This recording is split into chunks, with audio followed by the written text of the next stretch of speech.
Digital commerce has become the next big thing in India और सब इसके बारे में बात कर रहे हैं एंड इसमें अभी एक नया बज़वर्ड निकला है ONDC and everyone is very curious कि एग्जैक्टली है क्या ONDC। सो अगर ONDC की स्टैंडर्ड डेफिनेशन पे जाए, open network for digital commerce is the standard definition for it. ONDC एक प्रोटोकॉल है, जैसे अगर आपने आज से 5 साल 7 साल पहले देखा होगा UPI करके कोई चीज़ आई थी। सो UPI एक प्रोटोकॉल है या तो एक लेयर है जिसके ऊपर ऐप बन सकती है। जैसे अगर आप आज UPI यूज़ कर रहे हो तो you may be using from the Paytm, आप गूगल पे से यूज़ कर सकते हो, आप भारत पे से यूज़ कर सकते हो, what ever is your convenient app you can use it. So UPI is the layer which make sure the protocol behind the transaction is common. So same government is coming with the same analogy or the same process with respect to the digital commerce, because आज digital commerce बहुत time से चल रहा है, it's almost a decade, थोड़ा peak पकड़ा हुआ है, but there is no standard protocol कि आपको ये चीज़ें होनी चाहिए, ये चीज़ें नहीं होनी चाहिए। So government is bringing that commonality between the buyer seller connectors so that everybody speaks the same language. Traditional business को थोड़ा ऑर्गेनाइज्ड वे में और स्केल पे स्टैंडर्डाइज करने का initiative is the ONDC। Currently India में 6 से 7% which is tradeable commerce transaction हो रहे हैं, 6 से 7% ही ऑनलाइन है। With ONDC if it gets double, अगर डबल डिजिट पे भी नहीं जाते हैं, लेट्स से 10% पे भी जाते हैं, it will double the economy of online economy of India and that will be the bigger boost.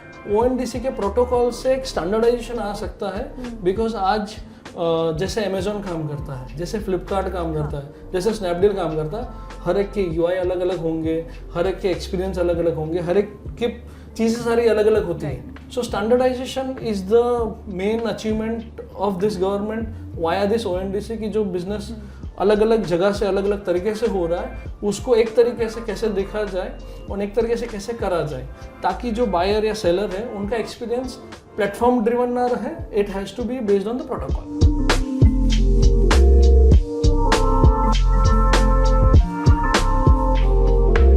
मेरा अगला सवाल ये है कि how is it beneficial sellers के लिए।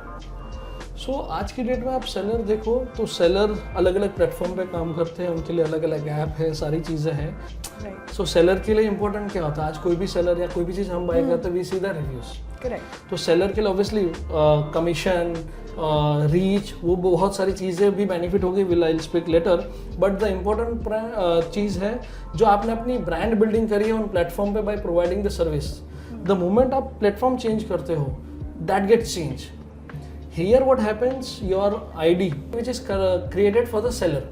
Okay. तो वो सेलर कोई भी प्लेटफॉर्म पे जाएगा, कोई भी सेलर, बिकॉज सेलर की भी अलग अलग ऐप होगी, आप किसी भी सेलर ऐप के पास जाओगे, that ID will have all that information about your brand, about your review of the product. So क्या हो जाएगा कि अगर आप एक प्लेटफॉर्म के साथ या एक सेलर ऐप के साथ खुश नहीं हो, दूसरे सेलर ऐप के पास जा रहे हो, आपका डेटा जीरो नहीं हो जाता। You don't need to start from scratch.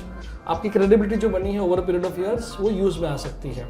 अगर कॉस्ट वाइज देखो, आज हर एक प्लेटफॉर्म अपने अपनी फीस लेते हैं, because here with ONDC what will happen, जो फीस है, जो आज let's say if any market place is taking 25%, 30%, this will be maybe in the single digit. Obviously, I will not say it will be zero, but it will be in the single digit, so that substantial reduction in the cost. Return जो मेरे parcels हो रहे हैं उसको मैं कैसे tackle करूँ, because आपने ऑर्डर लेके आ गए, आपने बिजनेस बना दिया, आपका एवरीथिंग वॉज कन्फर्म्ड बट वो डिलीवर नहीं हुआ, तो it's increasing your CAC as well and increasing the और rather decreasing the brand reputation कि इनके ऑर्डर्स टाइम पे नहीं आ रहे, डिले हो रहे हैं। So with this solution what will happen, आपका स्टैंडर्डाइजेशन एक बार चीज़ें हो जाएंगी एंड लॉजिस्टिक सर्विस प्रोवाइडर्स भी जो है इसमें बैक एंड में, they will be selected basis the price, basis the different check points which is there in the back end. उसके बेस पे you can select your carrier partners and everybody will be on a common platform. So courier players भी बोलो या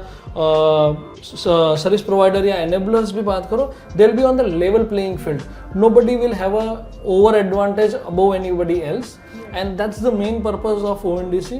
सो ONDC पे protocol पे या network पे आने के लिए गवर्नमेंट ने सर्टन रिस्पॉन्सिबिलिटी दी है टू द सेलर ऐप कि आपको अगर सेलिंग करनी है ऑन द नेटवर्क तो आपको ये बेसिक प्रोटोकॉल सेलर्स को फॉलो करने पड़ते हैं. So there are certain service provider who is helping you to get on the board. We are one of them and we are in talks with some of them to do the partnership as a Shipyari.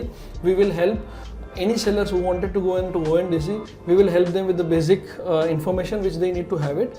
Also the cataloging and other services.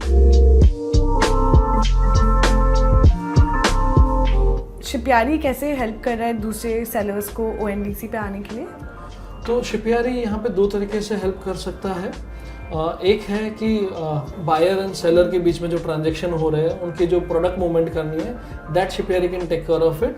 जो दूसरा benefit हम seller के लिए बात कर रहे हैं, हम अलग तरीके से पार्टनरशिप या अलग तरीके से जॉइंट वेंचर के लिए डिस्कशन कर रहे हैं to the different seller app, कि जिनके साथ हम लोग ऐसी स्मूथ पार्टनरशिप कर सके कि जो ऑलरेडी शिपयारी के साथ है, अगर उनको हमको इमिडिएटली यहाँ पे लेके आना है ONDC में, जहाँ पे कम डॉक्यूमेंटेशन लगने चाहिए या बहुत लिस्ट पॉसिबल ऐसी चीज़ें करनी पड़े उनको to come on the ONDC, ताकि उनका भी मार्केट रीच या उनका भी नेटवर्क रीच बड़ा हो जाए.